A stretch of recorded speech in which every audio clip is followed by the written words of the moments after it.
es una pandemia porque la incidencia de personas que desarrollan la obesidad está creciendo y ahora, por ejemplo, prácticamente 2 de cada 10 personas tienen un problema de obesidad, pero se calcula que para el año 2035, que tampoco está tan lejos, aproximadamente puedan ser ya 3 personas de 10 las que tengan un problema de obesidad.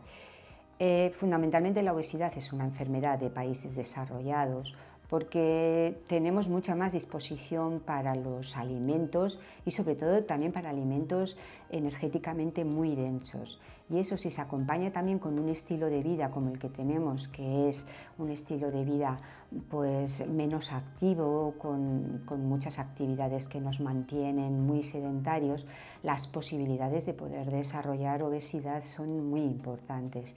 Y por esa razón es verdad que la obesidad es una patología que se supone que va a ir aumentando poco a poco, que es una enfermedad también, que es algo muy importante que hay que tener en cuenta. No es una condición, uno no tiene un exceso de peso como si fuera rubio o moreno, sino que tiene un exceso de peso, que es lo que nosotros traducimos como un exceso de adiposidad, y ese exceso de adiposidad es lo que nos produce un problema de salud, porque va acompañado de una situación inflamatoria, de un aumento de riesgo cardiovascular, de un aumento de problemas también mecánicos, con artrosis, etcétera, etcétera, que condiciona que la situación de salud de los pacientes que tienen obesidad sea una situación más vulnerable que los que no la tienen.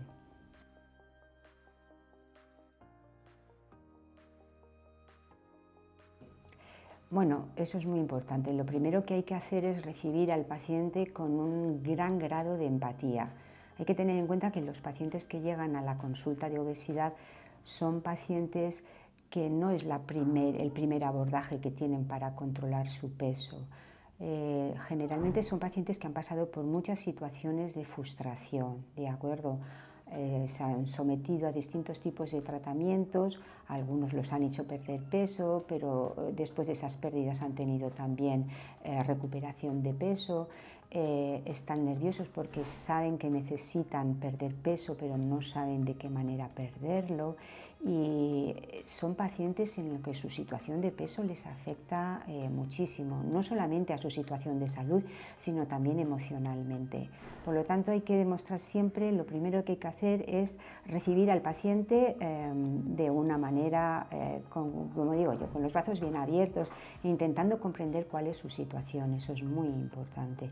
Después hay que pasar, por supuesto, a hacer una evaluación de la situación que tiene cada paciente. No todos los pacientes son iguales, hay distintas edades, no es lo mismo una mujer tampoco que un hombre, ni una edad de una persona joven de 20 y tantos años con un hombre, por ejemplo, de 70 años.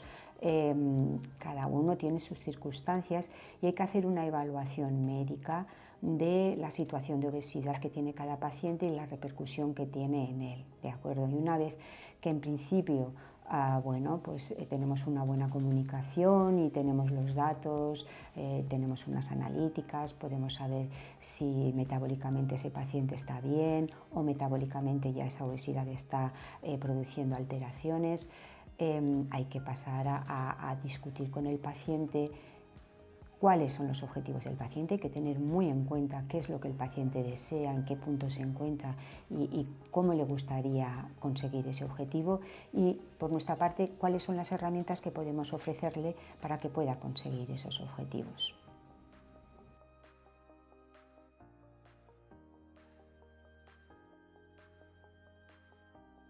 Bueno, es verdad, en los últimos años la verdad que en el tratamiento de la obesidad hemos experimentado una revolución por la aparición de estos nuevos medicamentos. Estos medicamentos son medicamentos hormonales y son unos medicamentos hormonales que en principio empezamos a utilizarlos en aquellos pacientes que tenían lo que nosotros llamamos diabesidad, es decir, tenían diabetes asociadas a obesidad, y conforme los fuimos utilizando, porque esto ya tiene unos cuantos años de recorrido, hemos ido viendo que esta medicación verdaderamente funciona muy bien para obesidad. De hecho, las indicaciones que tienen estos tratamientos que al principio lo utilizábamos solamente en el grupo de pacientes que tenían un diagnóstico de diabetes, se han extendido y ya tienen una indicación directa para poder utilizarlos en pacientes que tengan obesidad, acompañada o no acompañada de diabetes, porque tienen los mecanismos de acción son unos mecanismos de acción que actúan en las líneas metabólicas. Fundamentalmente lo que hacen es disminuir mucho la sensación de apetito y producir saciedad. Y estas dos consecuencias que tienen estos mecanismos, estos fármacos que utilizamos, ayudan mucho a que los pacientes puedan llevar un plan de alimentación y, por supuesto, acompañado también de realización de ejercicio físico, y ayudan muchísimo, es un apoyo fundamental para conseguir una pérdida de peso adecuada. Además, estos medicamentos en principio tienen un perfil de seguridad importante.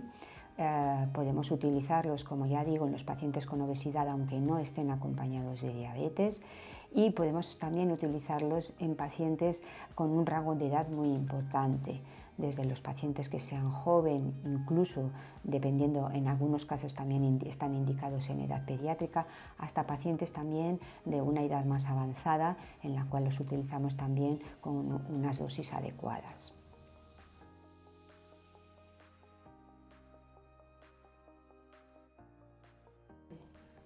Bueno, estos medicamentos, cada vez vamos a tener en el mercado medicamentos que van a tener combinaciones de distintas sustancias que van a tener más potencias en el grado de pérdida de peso conseguido.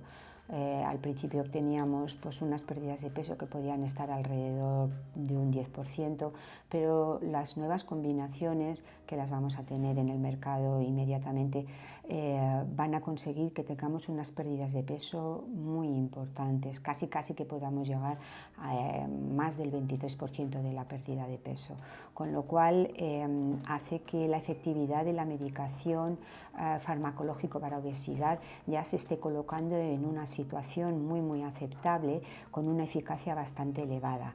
No llegamos todavía a pérdidas de peso tan importantes como por ejemplo son las cirugías bariátricas, que podían tener una pérdida de peso alrededor del 30%, pero cada vez estamos acercándonos más.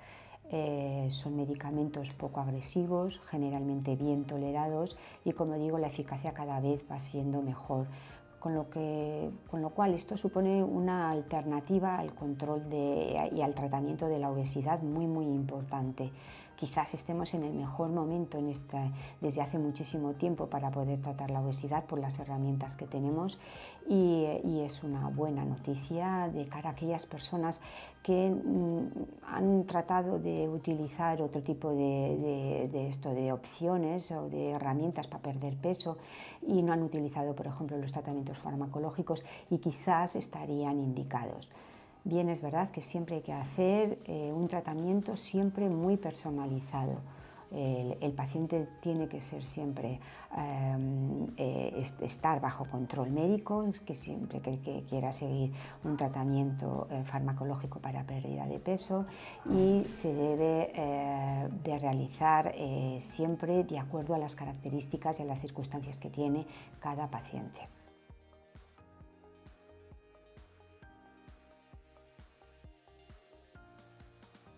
Sí, son medicamentos, pueden tener efectos secundarios, es verdad.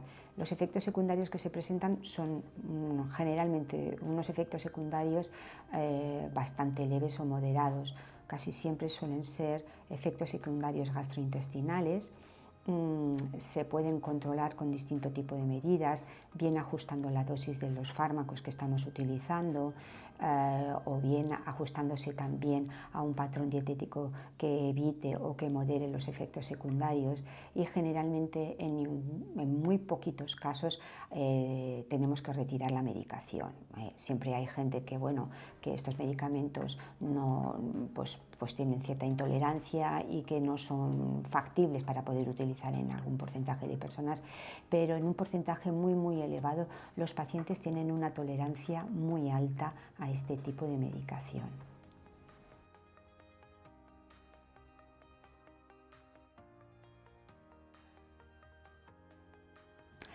tiene las mismas propiedades que el Ozempic, es la misma sustancia activa, es el semaglutide.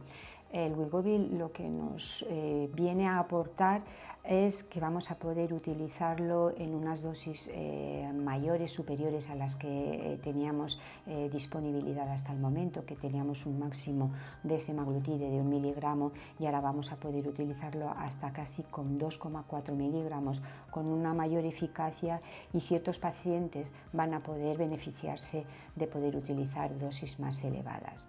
Es la misma sustancia, los efectos secundarios son prácticamente iguales, también dependiendo de la dosis, y la disponibilidad ahora es mayor porque las nuevas presentaciones, en principio, en este momento parece que la producción va a permitirnos tener un stock más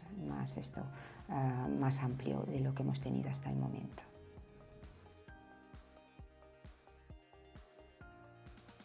La obesidad en la mujer es algo importante, tiene unas características que la diferencian del hombre. ¿Por qué? Porque las mujeres estamos sometidas a unos cambios hormonales que los hombres no lo están, y estos cambios hormonales tienen incidencia en el control del peso. Entonces, incluso ya desde la adolescencia, con el cambio ya puberal, pues entonces ahí ya la composición corporal de la mujer cambia, y generalmente cambia aumentando la cantidad de grasa. Por lo tanto, es importante también que cuando se produce el desarrollo puberal los hábitos alimentarios y de ejercicio sean adecuados para que la composición corporal de la mujer también sea una composición corporal adecuada y esté dentro de los parámetros, ¿no?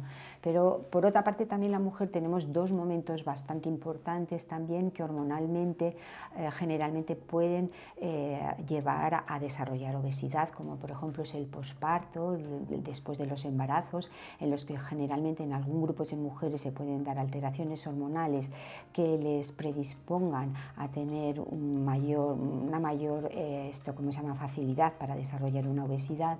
Y otro de los momentos más importantes también en la mujer es la menopausia. En el momento de la menopausia, la mujer deja de segregar una de nuestras hormonas que nos caracteriza, que son los estrógenos, y al no tener los estrógenos, el metabolismo energético se altera mucho. Es decir, que una mujer menopáusica, una vez que los estrógenos han bajado, prácticamente consume 300 kilocalorías menos al día. Eso son mucha cantidad de kilocalorías a la semana, al mes y al año, con lo cual hay que tener en cuenta que el gasto energético se modifica mucho. Por otra parte, al no tener estrógenos, la masa muscular disminuye también. Y entonces, al disminuir la masa muscular, lo que es el gasto energético basal también se modifica. Todo esto predispone a que las mujeres menopáusicas tengan muchísimas más posibilidades de desarrollar una obesidad o lo que es un acúmulo de grasa corporal, ¿de acuerdo? Y es verdad que los criterios de grasa corporal cambian con la menopausia. Siempre hay un criterio en el que se acepta que vamos a tener un poco más de cantidad de grasa que cuando estamos en la edad fértil, pero no debe sobrepasar nunca en una situación en que ya tengamos un desarrollo de obesidad con los efectos secundarios y las comorbilidades que pueden asociarse a esa obesidad y también al aumento de la edad. Por lo tanto, menopausia es un momento muy, muy importante para evitar el desarrollo de obesidad. Y las mujeres cada vez son más conscientes de esto y evidentemente se nota mucho cómo vamos disminuyendo el índice de obesidad en las mujeres que ya podemos llamar posmenopáusicas.